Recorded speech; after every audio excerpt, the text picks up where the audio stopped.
Are y'all ready? It's time.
Woo! Good evening. Happy Monday, everybody.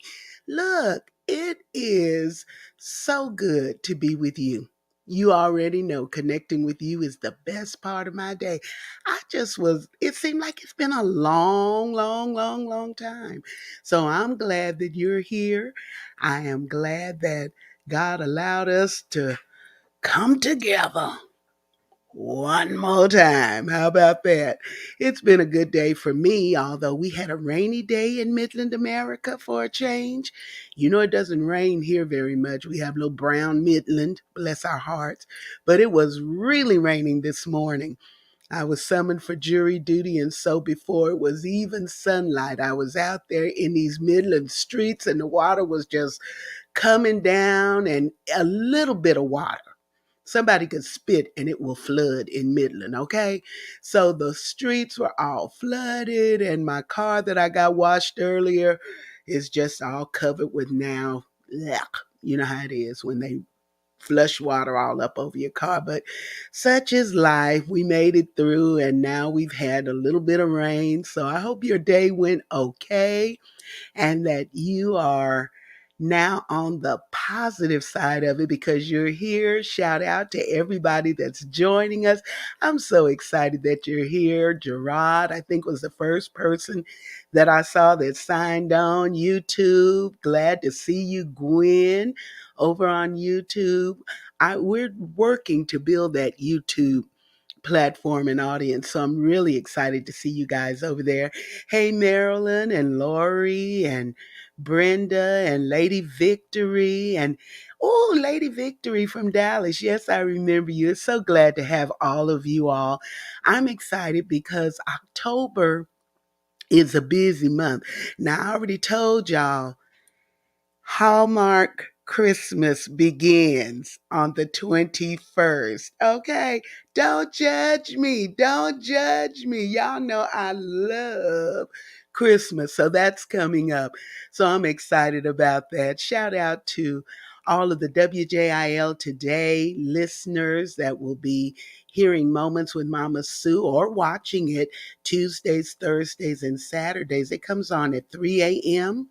10 o'clock a.m. and 8 o'clock p.m. Eastern Standard Time. If it's 3 o'clock a.m. somewhere in the world, somewhere one is watching Moments with Mama Sue, and I love that. And you can watch it on www Today. It's on gospel radio and also on Roku and Fire Stick TV. God is up to something. I really love that. And then I want to remind everybody that this week I'll be at the West Texas Women's Professional Women's Symposium. I'm one of the breakout speakers for this week, and I'm excited about that to get an opportunity to share with all the women of West Texas. We're going to have something to say. You know, I have an opinion, and I definitely have a point of view. So I'm going to be talking with the ladies about that. And then I want you to remember that Miss Annie is ready to come where you are. Y'all, I had an opportunity to get my next shipment in.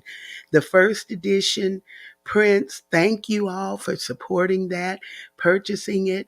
And so now we have second edition prints. So if you would like to have a copy of Miss Annie, snag it today for your littles for Christmas because it comes with the files that you can download, the audio files, and you'll have me singing Miss Annie's story or either the version where they can sing along with me. So be sure and download it for your children today.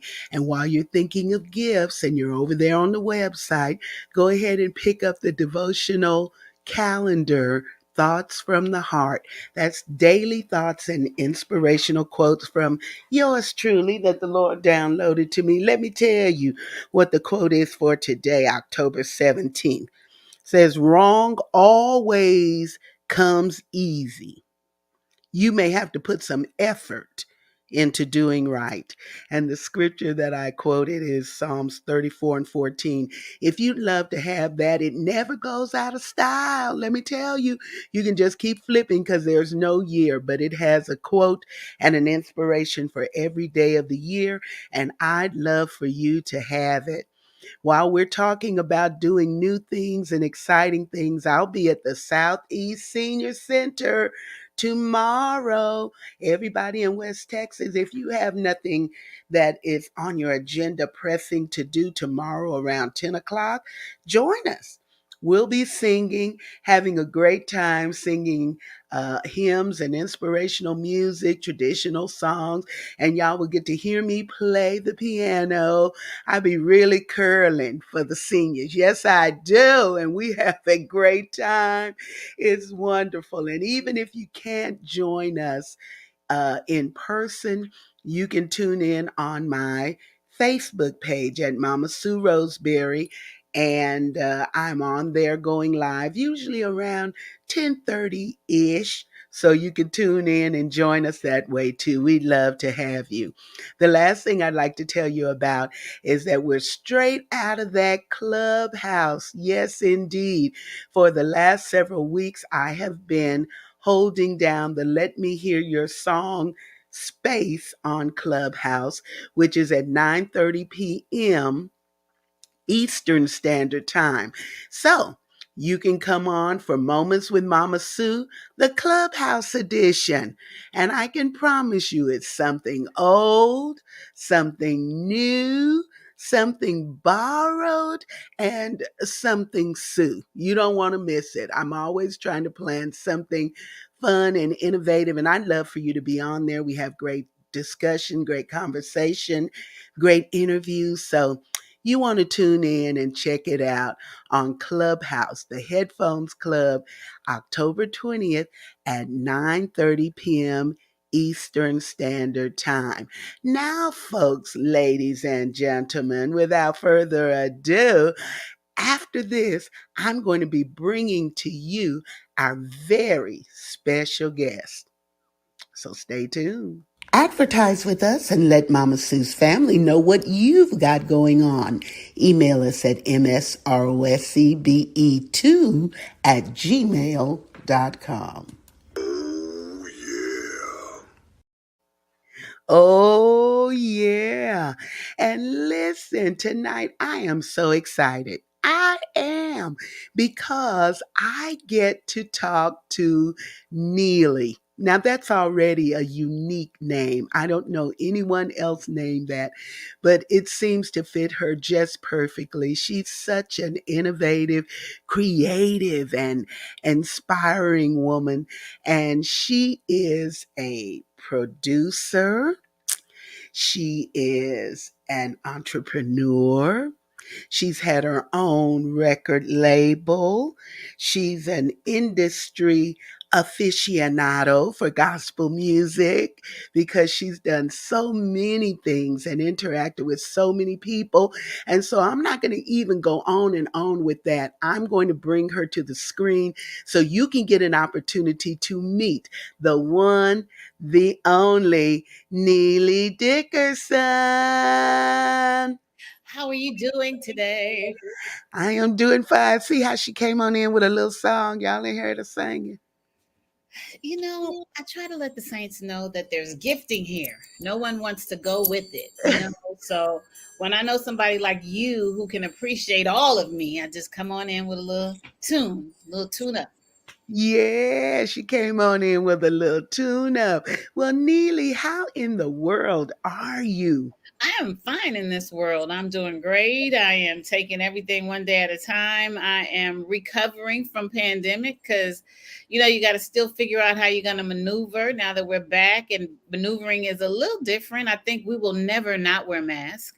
That may be a double negative, but my meaning is we will always have masks. Even if you don't have it on, it's close to you and it's within reach. Just like these phones, you can pick it up and put it on. So, after that, I'm doing good, trying to figure out the next steps and stuff like that. But I'm doing pretty fantastic.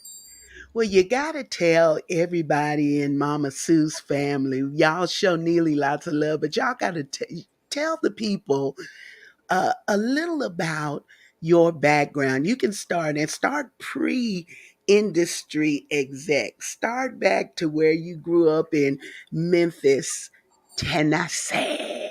Well, I was born a little black child in Memphis, Tennessee. And I was born in John Gaston Hospital. It's now called the Med, I think.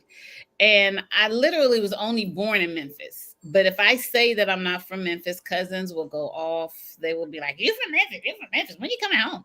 So I was born in Memphis, but I was raised in Los Angeles. So schooling and all of that stuff happened here.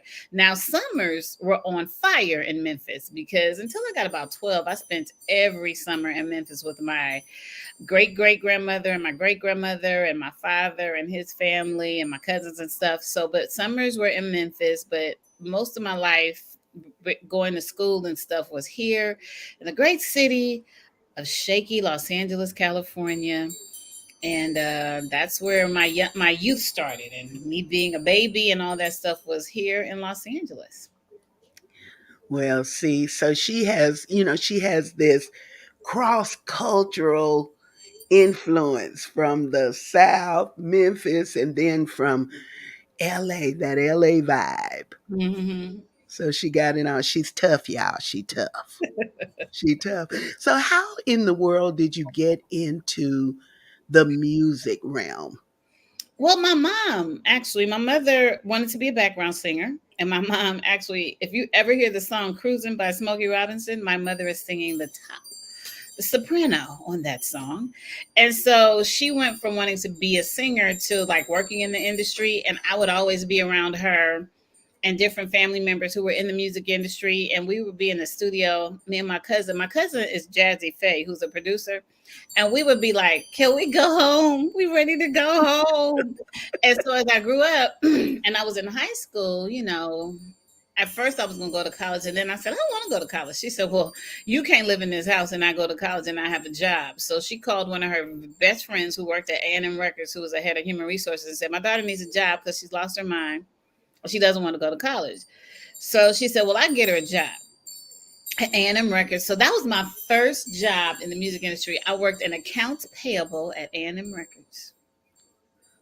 And if you don't know what Oh. A&M is, A&M stands for Herb Alpert was the A, and Jerry Moss was the M. And that's when working at a label was really fun. We had basketball teams, we had baseball teams, we would compete against each other. So A&M would compete against Warner Brother and Capitol, and all of these labels would come together and have fun. And their offices were on the old Charlie Chan studio, and so that's where I worked. And so now that's where the Muppet Studio offices are. But that when Herb and Jerry owned it or were using it and leasing it, it was the Charlie Chan Studios on La Jolla Ah. and Sunset. Well, how big were the staffs of these labels back then for y'all to have basketball teams and everything? Oh, so it was every department. So A&M was considered like a small label, but we had at least 300 to 500 people there because they had a marketing department, they had a promotions department, and you have to realize they had a promotions department for the urban side, then they had a marketing promotions and a marketing and marketing and urban radio promotions for the pop side. So you have the pop team, and then you have the urban team, and then you have all these different people and all of this stuff. And so it was huge. They had a legal department, and a legal department, everybody had assistants. And then you had your production. So production was actually the department that let you know once you wanted to set a release. So if we wanted to release the next Mama Sue record, we had to release the album, vinyl. We had to release the 45 because they were still doing those. And then they had the cassettes, and then they had CDs. So they all had to be put on a schedule so that would hit at the same time. So the whole production department would communicate with the distribution department, which at that point was Polygram. So we had to talk to Polygram and say, we got to get on your schedule. And Mama Sue has to get on the schedule. Now, at the same time, Mama Sue has to get on the schedule with Sting and with Janet Jackson and with all these other people. So we have to figure out strategically how to make sure that the urban department, because they didn't have gospel departments at all, they had independents. And that's where people like Vicky Mack and Demetrius Alexander and people like that came in, because they would kind of consult for these labels because they would kind of play around, but it wasn't their everyday thing. Hmm. So the production department would have to put all of these pieces together to make sure all of it could get put out, and then they would have to talk to Polygram. It was like a tedious um effort, but it was a lot of people making things happen. So it was fun. I mean, it was laborious probably, considering now you just put up a song and it comes out. But the difference then is that once they did the labor and put the effort in, they wanted to see it come to fruition. So the work ethic was a little different. It was like, oh, Mama Sue is coming out. So, okay, we're going to have, let's say Vesta Williams, because she was on A&M at one point. Vesta Williams is going to be at an event, but we have an opening space. So we can let Mama Sue just come and sing a hymn. You might not have done your single, but we would at least have said that it would have been a postcard or a flyer that you would have been on that would have said, this is also available. But you may not have sang a gospel song, but you would have sang maybe a hymn or something just to let people hear you and connect with you. So it was always a building connection on, say, connecting all of the artists together so that everybody could get exposure, which is now not often the way that we do stuff. It's like it's Mm. about Mama Sue and nobody else. That's it. That's it. That's it. That's it. And so you were able to spread out the budget. So your budget may not have been as big as Vesta's, but if we could do something for you and just say, okay, let's put her on this, they kind of may figure out how to zhuzh it and make you a part of it. Wow. Wow. That's like a whole history of, of music, the way that it used to be or the way that it would be imagined, because today things just are not like that. What do you feel is the biggest downside of how music is uh, handled today, especially gospel music? I would say community. And I would say community simply because I know everyone's like, oh, we're in a community and we do Clubhouse and we do this and we do this. But I think a lot of times we do it for us. We don't do it to make sure that I'm coming on to support Mama Sue today. I'm not trying to put up a flyer of like when you see somebody come on and they go, oh, my album is coming out. No, it's about Mama Sue today. And I think for gospel, we've lost the community of let's support. And then I think the biggest misconception is if you have a single and it goes number one, that now you're a star. You're not, because unfortunately, if you went number one, even on a BDS chart or a media based chart, you can be number one. But if you're number one on that chart for 1 week, the possibility of me knowing who you are in Los Angeles, people knowing who you are in Vegas, people knowing who you are across the board, across the country, is very minimal. So unfortunately, you have this concept of, oh, I had a number one song, so I'm going to get dates and I'm going to get this and I'm going to get that, and that's probably not. So the reality is just because you have a number one single or a number one song on the indicator chart or number one song here doesn't mean you can go open for Yolanda Adams. You've got to really build yourself in the community. So you live in Midland, Texas. If I go anywhere in Texas and I ask somebody, do they know Mama Sue? They'll probably say, yeah. I could go to Austin. I can go to San Antonio. I can go to Dallas. I can go to Sweet Home. You probably wonder why I know what Sweet Home is. I Ah. can go to Beaumont and they'll say, yeah, I know Mama Sue. And not only because of Sunday Best, because you sing with the Texas Mass, because you are in the community of the genre. You don't just play around with it. I could even probably dribble out of Texas and people in other areas and regions will know who you are. But we have I think we have a lot of artists who are like, if I just get my single on number one, that's going to be enough. And that is usually not enough. You've got to make sure you touch people, you're connecting with people, you sign your autograph with people, you take pictures with people, and you're just kind to people. Because sometimes I think we miss that Mm. connection that we used to do. And people always go, oh, we used to work with Kirk Franklin. And Kirk Franklin used to have to stand outside and kiss the babies and go around to the different events. And I'm going to tell you the perfect person who does that. John P. Key never stopped it. Only time he stopped it was when the pandemic wouldn't let him go.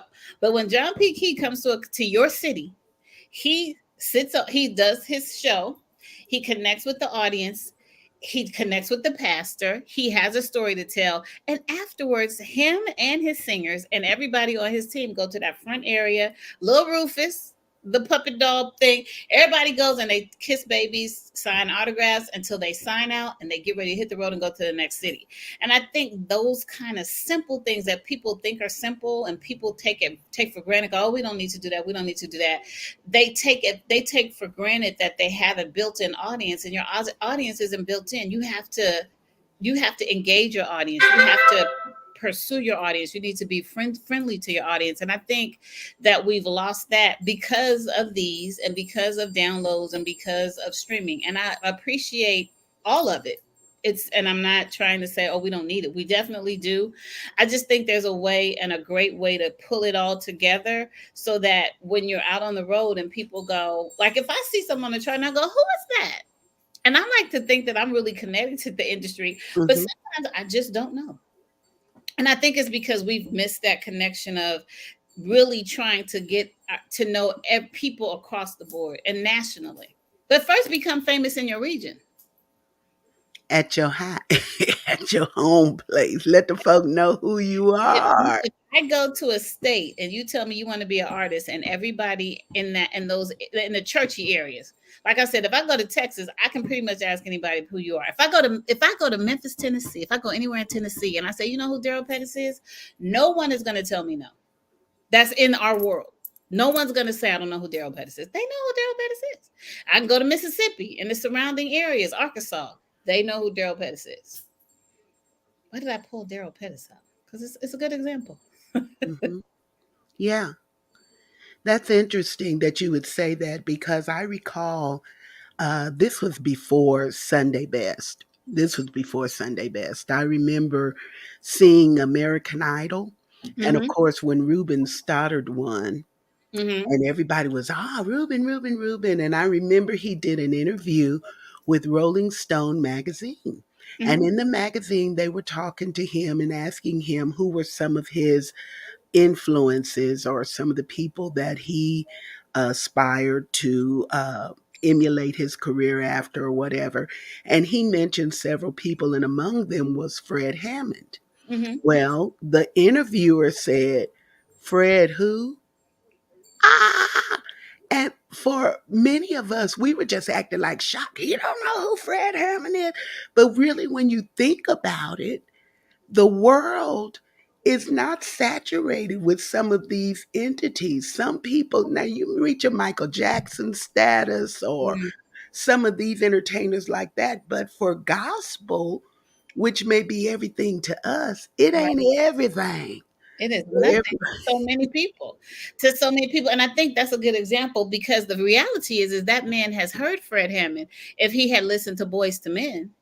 If Mhm, you've ever heard Boys to Men, you've heard Commission if you listen to Boys to Men, because that's all that they were influenced by. Fred Hammond, Dawkins, that's whole Commission sound and Fred Hammond sound, also that influenced so many male artists who came out from Jamie Foxx to Tank to all of they're influenced by the Winans and the Commissions and the John P. Keys and all of those vocalists who were making an impact and still are making an impact in the gospel community. So that's why it's always frustrating for me. Like for that's a great example because when you see like independent artists that are coming up that are new who get mad, like, well, why is Yolanda still on the charts? And why is this like we know who they are?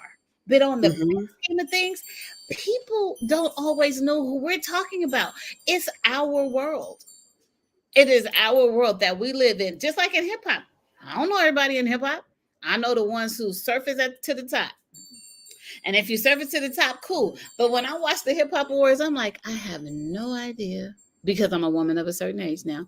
But I have no idea who these babies are, and I really don't even care anymore. Because there was a time when I would know all of them. I'd be like, oh, that's so so. My mother would be like, who is that?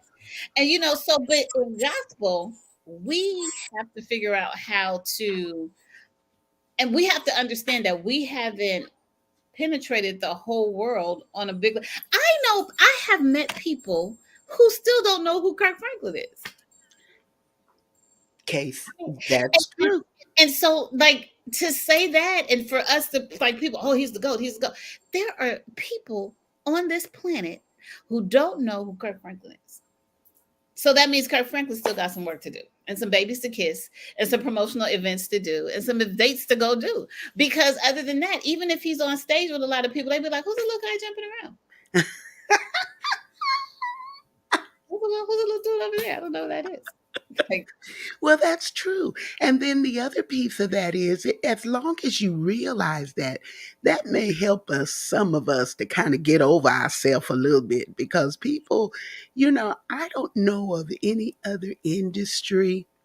And I try to say, let me say this with a grain of salt.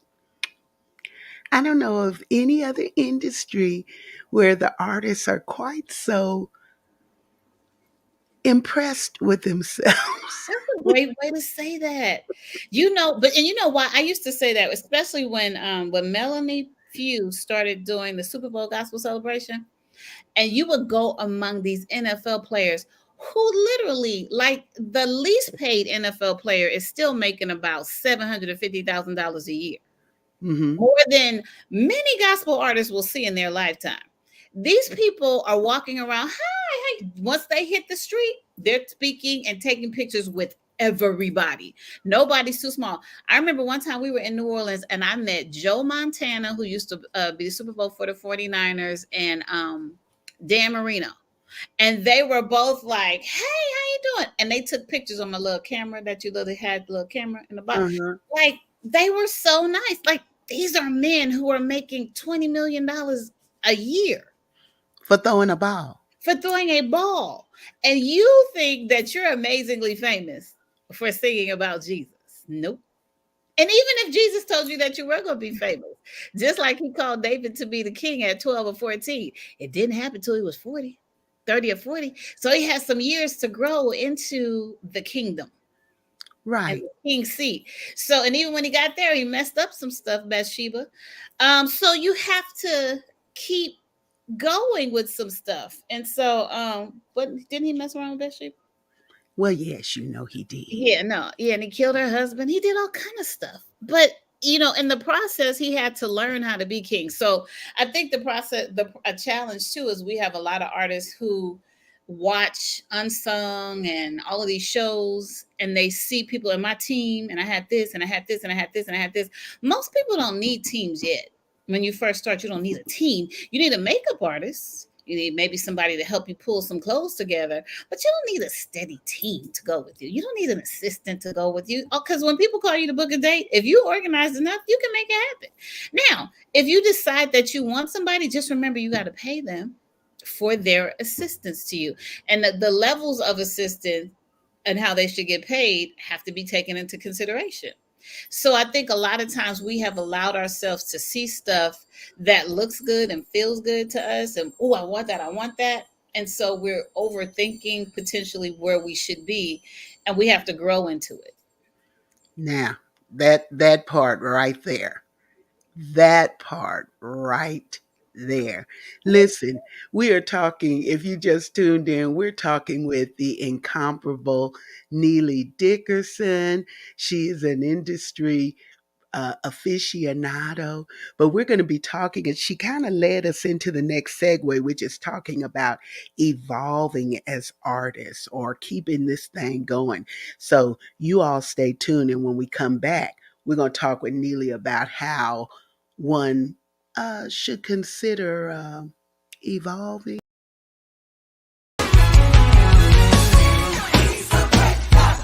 Yes, he is, and it's worthy.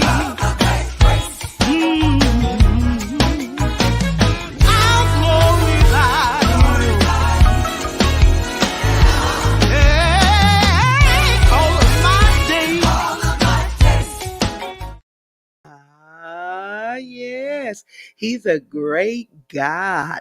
And you can download that now on all of your digital platforms.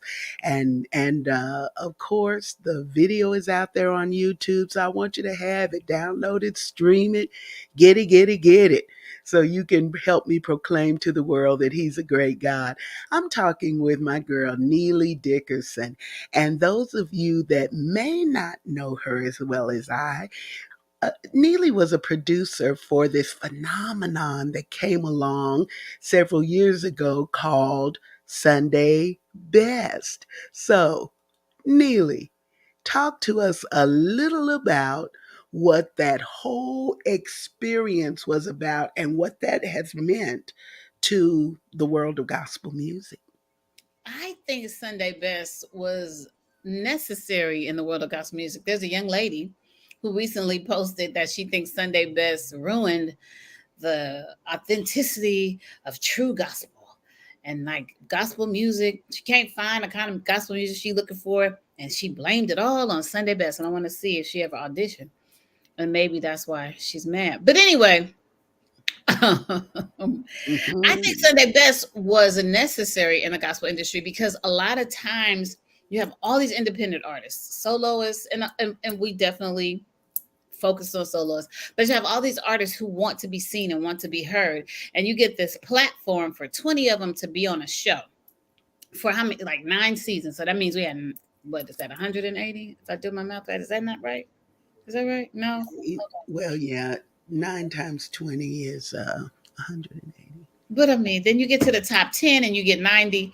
So, don't take my math. I was not a math major, but And look at me grabbing a piece of paper to help you be certain. Yeah, that's right. 20 is, yeah, that's That's 100. right. What the computer said too. So I think it was a great opportunity for artists to be seen, to be heard, and to have some little bitty pieces of development um, in their as they moved into their careers. And I think it exposes to a lot of people, yourself, um, Crystal Aiken, Michael Lampkin, Leandria Johnson. There's so many Yana Crowd, so many artists who evolved from Sunday Best, and it was to me it was a wonderful opportunity to allow the world, since everybody wants to be seen by the world, to see what we do, how we do it. And we got to have a little church. I believe like the moments that we had that were churchy, we tried to keep them in the show as much as we could. We only have 45 minutes to do this, but well, we taped, it was longer taped, but the edit had to be because of the commercials and stuff to 45 minutes. And I believe the staff at BET when they were doing the show and they really gave their care about it, they did their best to make sure that it was represented on a really professional, even spiritual level. I believe the talent that came onto the show was good. There's always areas that you can see where things can be improved or approved upon, but I think the fact that they even did it and cared about it enough for those 9 seasons, I think they should be applauded for that, because we had some good times on the Sunday Best show. I mean, it was like an event to come to. People would come and be in the audience and want to come, and you'd have to call people's mamas. I want to come to the show. I want to come to the show. And so it was just a great opportunity to be there. I got to learn a lot about production, because I started out doing marketing for the show. That was my job. They wanted me to market it because the first season they didn't have a lot of people show up to become contestants. So they were like, well, can you help us market it? And I said, oh yeah. And I told them what I needed to do, and we did it. So the first city we did auditions in, they were like, well, do you think we're gonna have a lot of people? I said, I think we'll get at least 3,000. And they were like, oh, no way, because last time we only had like maybe 200 people come. I said, we're gonna get at least 3,000. So we had auditions on Friday and Saturday then, and then Sunday you would go to the main judges. On Wednesday of that year, people were trying to line up at the convention center in Atlanta. Thursday, so they were like, no, you can't line up. It's too early. Thursday, more people came to line up. By the time we got to Friday, 6,000 people were there.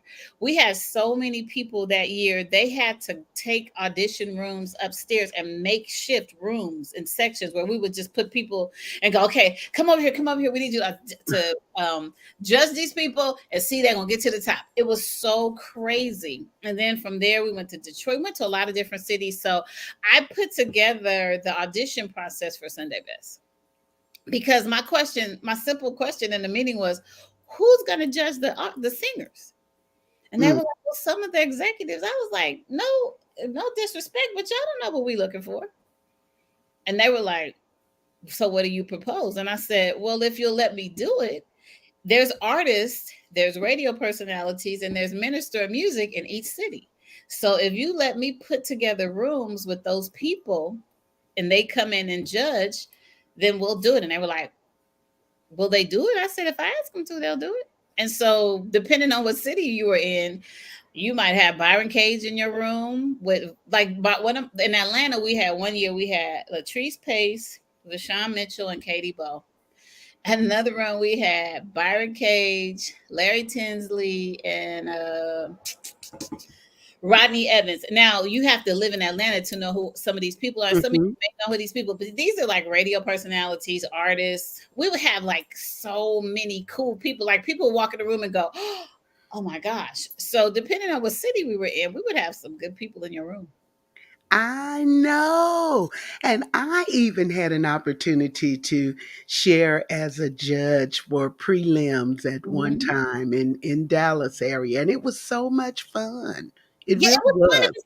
It was an event for people. Like when people would come, because you never knew who was going to be in your room. And as a contestants would turn over and go out of their season, if we went back to their city, like with you, when we went to Dallas, I was like, well, you can be a preliminary judge because you've been on the stage. So you kind of could even give pointers of if you make it to the next round, what they'll be looking for. So if someone made it, you can go, you did a good job. But like when you get to this part, hold back or something. You might give them a few little nuggets before they got to the stage. So it was a fun thing. I thought Sunday Best was a fun thing. And I'm very thankful to have been able to participate. So from marketing, I was able to, they elevated me to a producer. And then from that, at first it was a talent producer. And then from that, I became a producer on the show. So it was really cool. I enjoyed myself. Well, the evolution that I mentioned before we took the break is that you can't just stop right there. You got to do something else. So, what is some of the process of evolution? I know you talked about kissing babies and doing those kind of things, but what's some of the process of evolution for an artist that may have an opportunity for a national platform like that, which was wonderful. It was wonderful for me, but then the real work starts to me after that. I think one of the things that I noticed, and I think makes sense for any artist. When an artist says to me, you know, like it happens to me when people want to say they want to work in an industry and I want to just come and glean from you. So then I'm going to start me a management company. Well, you don't have a Rolodex. If no one knows what that is, that's a contact list that you can even pull from to call people to make stuff happen. So you can't just say, oh, I'm going to go on tour because nobody wants to see you yet. So a lot of times I've told artists, you know what, if you get the opportunity to go somewhere and be a minister of music or the praise and worship leader somewhere, it's going to give you so many tools that you don't know you need. One of them is administrative skills. It's going to also give you the skills to know how to lead people. Because if you're a praise and worship leader, you're usually not doing praise and worship by yourself. So you have to have people behind you to support you. And you then have to become the leader and learn how to treat those people. Because all of the talking that y'all used to do about people, now you're the person in the front. So you have to make sure that all the things that the ways you didn't want to be treated, you're not treating other people. So it's an opportunity to learn how to be a leader, not only administratively, but when you're leading, singing, make sure that you're engaging other people, make sure you're engaging your audience. It lets you know how to do stage presence. Because when I watch anybody perform in church, I have to turn off my work brain and allow myself to go into a spiritual brain. Because if I don't, the whole time I'm sitting there going, why does she have that on? And why doesn't he straighten out that shirt? And why did he wear that tie? It's a spot on it. And why doesn't he move the microphone stand from in front of him? Because it's getting on my nerve and he has to walk around it instead of moving it out of the way. Why don't they have cordless mics? Why doesn't she have on any lipstick? Why didn't she get her hair done before she came? I'm like asking all of these questions. And so one of the things, and then people can say, well, why didn't you? I'm not on stage. I'm putting you on stage and I want you to present everything that I decided I didn't want to do. Because Neely can carry a note, but she didn't want to do all that.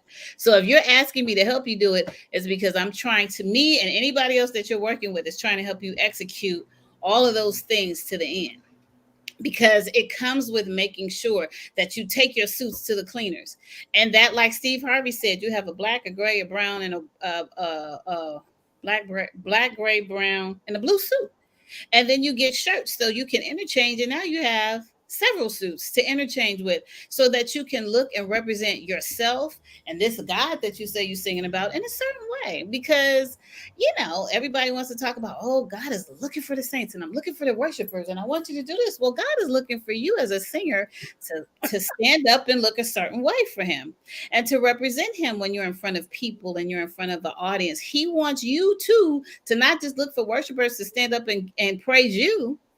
He's looking for you to look away when you praise him. Right. And something that Gerard is on here, and something that he says all the time. We laugh about it. He says, people want to look at folk that look cute. It's true, they do. They want you to look a certain way. They really do. When you go to church, you want your pastor and your pastor's family and you want them to look a certain way. So you should look that way. So all of those things are a part of the evolution of an artist, knowing how to communicate effectively if you do an interview, making sure you don't say a lot of ums like I'm doing sometimes. But it's little things you need to know. You need to know current affairs. You need to know what's going on in the country, because they may flip to a question about Ukraine and you'd be like, what? My Ukraine? I don't have no Ukraine. You need to know what's going on in the world around us, so that people can know that you're more than just a singer and that you're more than just a guy. Because you can simply say the things that we're seeing now were foretold in the Bible. Right. All of these things that we're dealing with now, these racial tension events that we're Mm-hmm. dealing with, this is nothing new. God is not surprised by any of this. We are. I think we're surprised by the manifestation of it. We Right. know that some of it was going to happen, but we didn't exactly know how. But you have to know how to communicate other than churchy. Right. You know what I mean? And I'm Baptist, so you don't always want to communicate Baptist. You don't want to communicate Kojic. You want to communicate worldly so that you can impact the world for Christ. When I say worldly, that doesn't mean a curse word, people. And I'm speaking to myself too, because I do like them. But you need to be able to communicate with people so that you can impact them in a special way for your God without being so preachy, but letting them know, oh, they got some sense. Let me Google them and see what they're doing. And then maybe they'll hear the music. So there's so many elements to how you become a big snowball, since you're gonna talk about these dang Christmas movies you're gonna start watching next week. So you can have a big Right. snowball for your Christmas movie. Like, you have to evolve into that, and listening to people is okay too. And you know what? If you really want to see what Kirk Franklin started, since he is the GOAT and the standard, go look at the first album cover Mm. and see how he evolved into an artist who became a thing. He used to wear big suits. Go look at some old videos in his suits. Go look at it, and how you don't have to wear suits like Kirk, but because he's a little thing, he's a little. So but The you have shoulder pads to, back baby. in the day. And when him and Hez used to wear the same suit with the patch pockets on it. And look at Yolanda Adams. I use her as an example all the time. Yolanda had a short little haircut, and then she went into the braids, and then she evolved from the braids into the hair and the pieces and all of that stuff. That's a part of the evolution too. And making sure, even if you don't have on makeup, ladies, at least you just look like it was kept a little bit. Like, put a little gel on the edges, just a little bit. You don't have to have a whole hair done, but if you just smooth it down, it can be okay. Same thing for gentlemen. Just because you're a dude don't mean just because you pick up some jeans, I want your t-shirt to be smooth. I want it to be whatever. Always smell good too. That's a big thing. Smell good. Smell good. Take a shower. Good. Smell Good. good. Smell good. I like scents. Now, if you see my aunt come over here, that's because I take care of my aunt. So she just wanted to come sit by me right now. So that's what that Ah. is. Well, listen, as you're talking about the evolution and changing things, the gospel industry is changing too, because recently there was an announcement that sent everybody into a tailspin when they talked about doing away with certain charting rituals. So, can you address that a little bit and then talk about the fix that you have for that? Well, it's interesting. I've been talking about this chart with a couple colleagues, Brett, who works with me, and Linda Greenwood, for at least 5 years. Like, oh, we need to develop a chart. We need to develop a chart. And so we talked about it, like, maybe we'll do it. Yeah, we'll do it. We'll make it a college chart. And then I was like, but the college chart would be not great because the turnover is so high. Because once somebody graduates, then there's going to be somebody else. And then are they going to be committed to doing what we need them to do to keep the chart going? So, long story short, this year, I was like to Brett and Linda, if we're going to do it, we're going to do it now. No excuses. So we said, okay, cool. So, and no, like, so we had meetings with panelists, and we had one meeting on a Tuesday with some panelists and said, hey, will you guys be committed? They said yes. And Tuesday, that same night, I got a text message from one of the guys who's a panelist and said, so as of November 1st, BDS will be no longer. And I said, what? And he sent me the same text. I said, can you talk? And basically said that they got a letter saying that BDS wouldn't be around anymore, and it gave their explanation for it. And he said, and I'm telling you that to say that you and your team are right on point with what you guys are doing, because we had already decided that we wanted to launch our chart. Go ahead and go for it. Thank you. We wanted to launch our chart at the end of September because we were in Gospel Heritage Month. So we did that, and we put together a chart called the Gospel Top 40 chart, which is has a team of panelists who are on, a significant team of panelists. We're going to let you know who those are real soon, who basically don't have to report to anybody or aren't accountable to any leadership about what they want to play, but they are tied into the gospel community. They are tied into gospel artists and how they're developing, and they play what they know their community likes and their listeners like. So we have one gentleman in Jackson, Mississippi. His name is Percy Davis, and he's at WOAD, and he's on, and he plays all genres within the genre. So he'll play traditional, he'll play quartet, he'll play contemporary, he'll play a little hip hop every once in a while. But he has his chart looks like the genre of gospel music, which in gospel music, all of that. You might hear anything from Molly music Hmm. to Shirley Caesar from the Mississippi Mass to Ken Spirituals to Tasha Page Leonard. I mean, Tasha Cobbs Leonard. That's an easy mistake. To Tasha Cobb Leonard, to Kirk Franklin and the family, to Kirk Franklin and the baby, and I'm being funny when I say that. To it's you'll hear anything within 1 hour, and then you'll come back and hear something else all over again. So we developed a chart that we are excited about. It's going to be bi-weekly for now.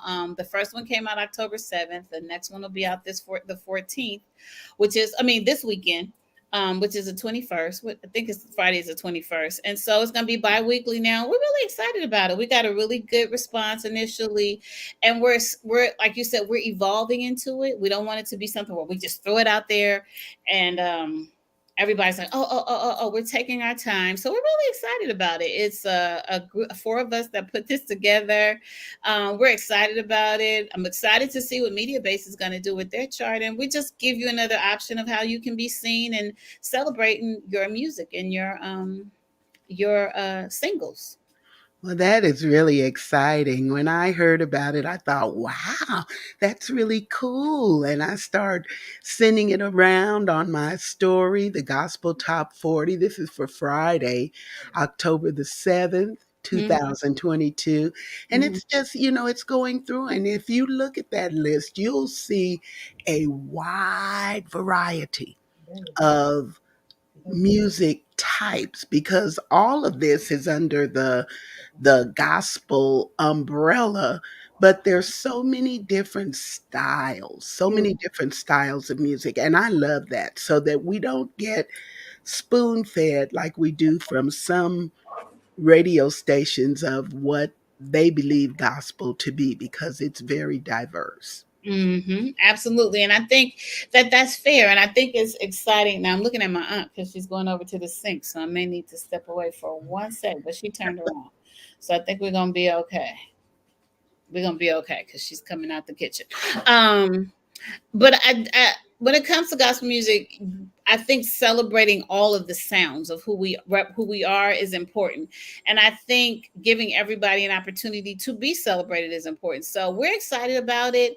We're excited about these panelists sharing their information. Like I said, we'll let you know who the full list of panelists are, and we already tell them you're going to be bombarded because people like to see themselves on the charts, and it's fair to see yourself on the charts, but I think making sure that you service the whole panel and not just the panel for the Gospel Top 40 or the panel for the media base. I think artists get stuck in wanting to be charted and not be, I'm trying to see how I can say this, got it. Because so many artists are into, oh, I want to chart, I want to chart, I want to chart, I want to chart, and it's like the last time I heard and I saw it was we were supposed to be wanting to tell people about Jesus, right? And I'm Well, not saying that that doesn't mean that you don't want to be on the chart, but and the reality is God knows if you want to be a star, He's not afraid. He said, "Go, He'll make you one." He's not afraid of that. He said, "If you lift me up, then I'll draw them." So if you do a good job of lifting him up, He'll draw the people unto Him. But at the same time, it's okay to put a little shine on Him too, and to celebrate him too. So if you're not on the chart but you're singing good, you could not be on the chart and be singing good, and people will be talking about you. Tasha Cobbs Leonard is before she was Leonard, is one of my favorite examples of that, because Happy was one of those songs that people would call in and go, "Can you play that song Happy?" And they'd be like, "Who sings that?" I don't know.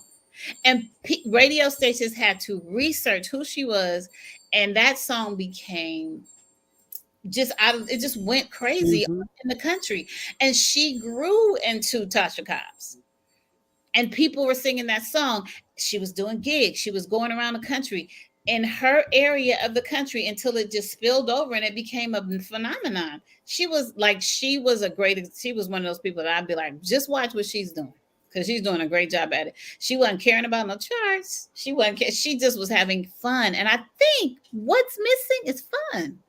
Everybody has an assignment. Like, oh, I got to get on the chart so I can go on this tour, so I can do this. What about fun? Do you have fun doing it? Are you just trying to find Right. that one song that's gonna, when you get to the Phil Collins do do do do do do do drums, that we're gonna lift Jesus up? Is that the assignment?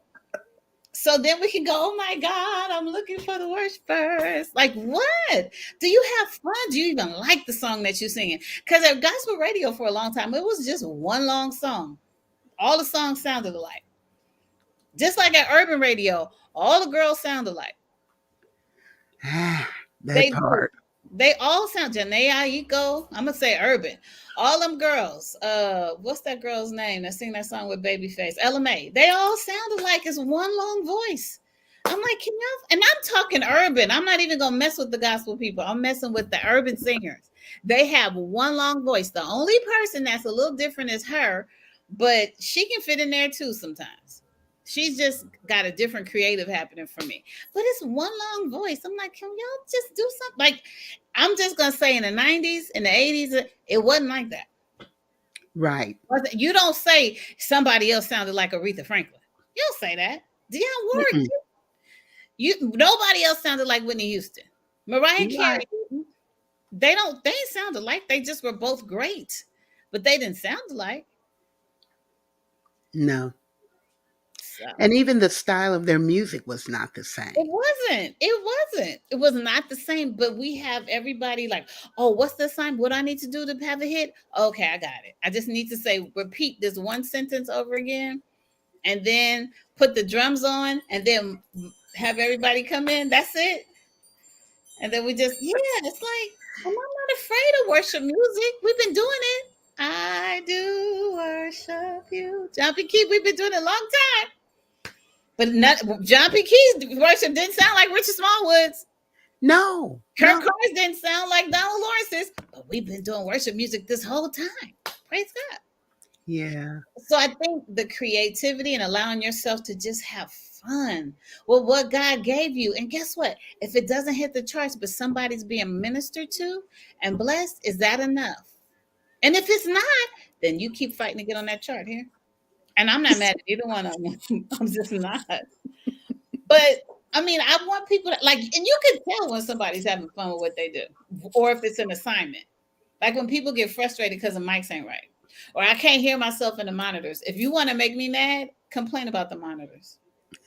I don't like when preachers do it, and I can't stand when singers do it. If I can hear you, you hearing yourself is not important because I'm in the audience, so I can hear you. Like I don't know where this. Oh, I can't hear myself. You came to sing to me. You're not singing to yourself. Which, if you really listen to what I just said, that's I said a lot in that.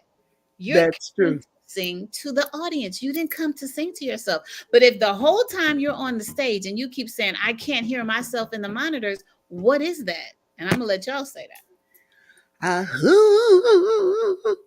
that's a lot. That's a lot. That's a lot. Y'all have heard her here, and she's like this all the time. Such a wealth of knowledge and information. And I've been fortunate enough to work with her since 2011 when I was on Sunday Best, and she took mercy on me to help me to learn how to do this thing called gospel music as an artist. I don't know how good I have done, but I've tried to learn and Let me tell continue you, to you have evolve. a whole show that comes on and you're faithful. And I think one of the things that artists need to understand is that song, You've Been Faithful Over a Few Things. Now I'm gonna make you rule over many. Now that's a scripture, but I'm just thinking of the song in my mind. Y'all know the song, The Race is Not Y'all make it to okay. Anyway, I've just had a Baptist moment. That was a big song back in the 80s or 90s. But anyway, you've been faithful to everything that you've been doing from the time I met you at Sunday Best and you wanted to put your first album out to your show now, to all of your things. I think that's what happens. A lot of people want to start something, but it's the consistency. That's the same thing with our chart. We can start a chart and say it's great. When people are like, oh, you didn't tell us who are the reporters. You didn't tell us this. You didn't tell us this. I got to get my part together first. So every week or every other week, I got to get all these panelists to turn in their information so that we can calculate it and make sure it's thorough. I'll tell you who they are eventually. Let us get it together first. So we're in the process of evolving. And I think what has to happen, or what artists don't understand, is it has to be some consistency. You have to see that you're putting in the work so that you can grow to become exactly who you want to be and who you dream about who the people told you was going to be, who spoke into your life and said the Lord said, you've got to see what the Lord said totally. Not that you're Wow. just going to sell 1,000,000 units, totally. Like, what's it going to get to sell the million? And if you were going to sell them on one album, if you were going to sell them on 10 albums, 100,000 times 10, it just depends Listen, on how that's going to, you don't know how you're going to do it. He may not lie, but he didn't say you were going to sell 1,000,000 on one album. that's good. That is so good. Listen, if you all had tuned in tonight, you have heard somebody who really have the pulse on the gospel music industry, music in general, because you've heard that her roots go back to her mom's singing background and just growing and learning the business in the days when there was some business to learn and everybody was not a star right away because they created something on their telephone. So, this has been a wonderful, wonderful conversation with an industry influencer that I feel like is a go to. When I have a question, that's who I go to. That's who I want to ask because I know that she knows and I truly value her opinion. Neely, what would you like to share with us before you leave? Oh, wait, let me show your follow Neely. If you want to get in touch with this wonderful woman, you can contact her. Here's her information. The ND Co. 10736 Jefferson Boulevard, number 433 in Culver City, California, 90230. And her phone number is listed there. Email Neely at thenDco.com. And you can even find her website at www.neilydickerson.com. She's on Instagram, Twitter, Facebook. Y'all need to just follow her and see some of the stuff that she has going on. She's on with someone else doing a film flam. That's a lot of fun to watch if you've ever caught that. Neely, tell them a little bit about what film flam is. Film Flam is Ebony Funderburk, who is a promotional phenom in the gospel music industry. One day we were on the phone talking and we started talking about movies and we were going crazy and oh no, you got to see this, you got to see this. And I said, oh, we need to do this on the Instagram. And we started laughing. So we started it over like a year and a half ago, and we're on like at least 2 Fridays a month, and we tell you about movies in the theater. We talk about shows on the Hulu and the Netflix and all the different streaming outlets that you can see stuff on, and we just talk about them from our perspective. But what we ultimately end up talking about is this movie we all signed up for that we not getting paid for, which is called Life. Because ever since Mr. Trump became the president, we've been in a spiral of crazy. So we talk about that as well. We talk about anything from relationships, and because it's late night, you never know what you might hear. So it's not rated PG. It's not rated R, but it may be a little PG-13 every once in a while. But we have a good time. One week we had, I think Smokey Norfolk came on randomly. We've had some really random people on there, so it's been fun. We invite people from the audience to come on, but it's fun. It's the Film Flam with Ebony and Neely on Fridays, and we post it on our pages when we're going to do it.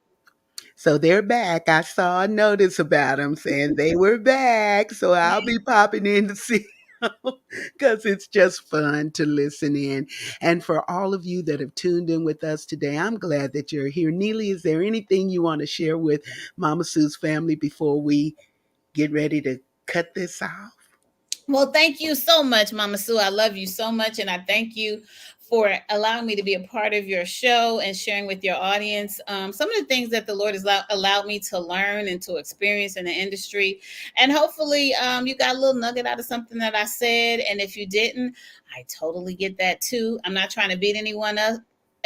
I just want us to take our times and realize that as long as we're on this planet, we have time to do things, and we need to make sure that we pace ourselves and write them down. I'm not saying that just to you. I have this notebook that I write things down in all the time so that I can stay up on what I need to do.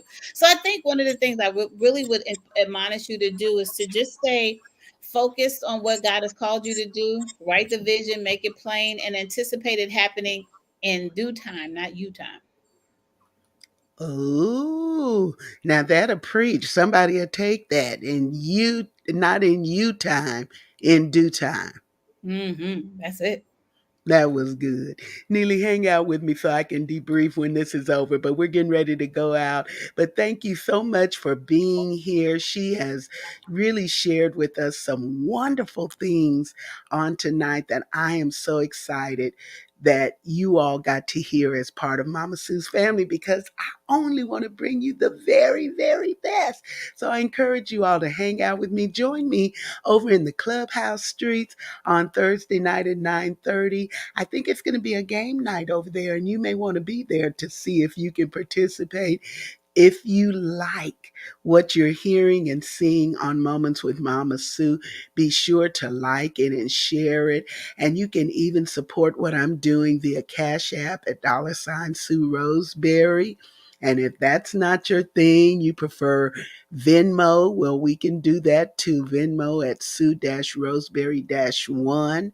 And if you just want to do old fashioned snail mail, I like that too, because I still believe in checks. So you can mail those to P.O. Box 51422, Midland, Texas 79710.